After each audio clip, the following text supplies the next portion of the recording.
time now for a look at the latest business news. I'm joined by Delano D'Souza. Good morning, Delano. Melissa. We begin with a business deal that was inked even before Air Force One touched down in Cuba overnight. That's right. Over the weekend, hotel chain Starwood signed a multi-million-dollar deal to renovate and run 3 hotels in Cuba. Now, since all major hotels in the country are state-owned, the deal puts a major American corporation directly in business with the communist government for the first time since the revolution in 1959. And as Rochelle Harrison-Pless now reports, more big-ticket announcements are likely on the cards. A Cuban national monument. The Hotel Inglaterra is Havana's oldest hotel, but it's set to get an all-American corporate makeover, along with 2 other classic Cuban bolt holes, the historic Santa Isabel and the Quinta Avenida. All 3 will be renovated and run by American hotel giant Starwood, an historic agreement that will see them get the luxury collection and 4 points by Sheraton treatment. We are going to elevate the quality of the properties to achieve the standards that we have established for those brands. Starwood is the first US hotel company to sign a deal with Cuba in nearly 60 years. The timing couldn't be more ideal, with tourism on the communist island at an all-time high.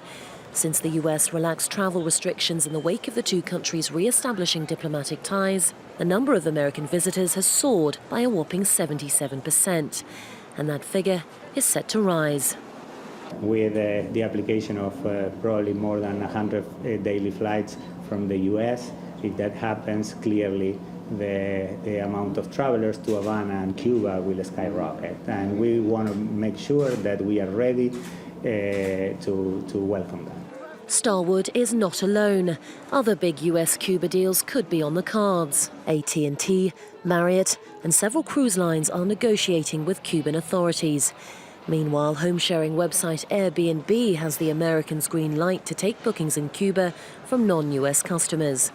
It's all part of a dramatic U-turn by Washington, a move that looks to chip away at a decades-old economic embargo. There, that first business deal of what could be a long string of contracts signed over the next few days, Delano. Right. Tell us now a little bit about the markets and how they're doing this morning.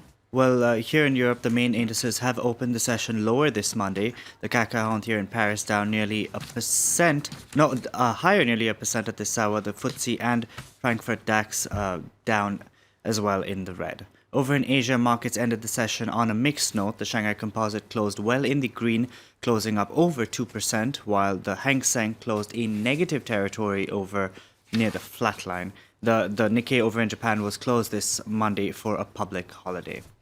Next, a Brexit could end up costing the British economy £100 billion of economic output by 2020. That figure is part of a study released by PwC and was commissioned by the Confederation of British Industry. It's warning of a serious shock to the economy if Britain opts to leave the EU in the upcoming June referendum. A Brexit also means the country risks losing up to 1 million jobs, pushing up unemployment by 2 to 3% by 2020. Let's take a look at some of the other stories we're following for you. And Telecom Italia confirms its chief executive, Marco Patuano, is stepping down. The impending departure comes after months of clashes over strategy with French media tycoon Vincent Bolloré. Now, Bolloré's Vivendi became the largest shareholder of Telecom Italia 7 months ago. Patuano is reportedly negotiating a golden goodbye of nearly €7 million before he finalizes his resignation. The chairman and chief executive of French insurance giant AXA says he will retire in September. Henri de Castres has led the company for nearly 17 years, and he says it's time a new management team is brought in to implement a new strategic plan. The head of AXA in Germany is set to become deputy CEO immediately before taking over in September.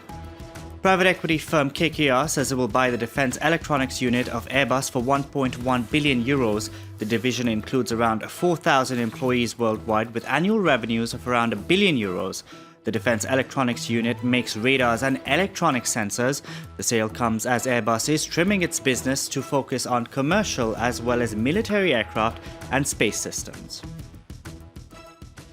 Now, just before we go, you're going to tell us a little bit about a butcher here in Paris who's found a very innovative way of selling meat. That's right. The owners of a butcher shop in the 11th arrondissement have invested a total of €40,000 into a vending machine. Now, it's designed to cater to customers outside regular working hours. Products from the machine will cost around 30 cents more, and it's stocked with different types of meat, including ham, pate, and ready-made meals.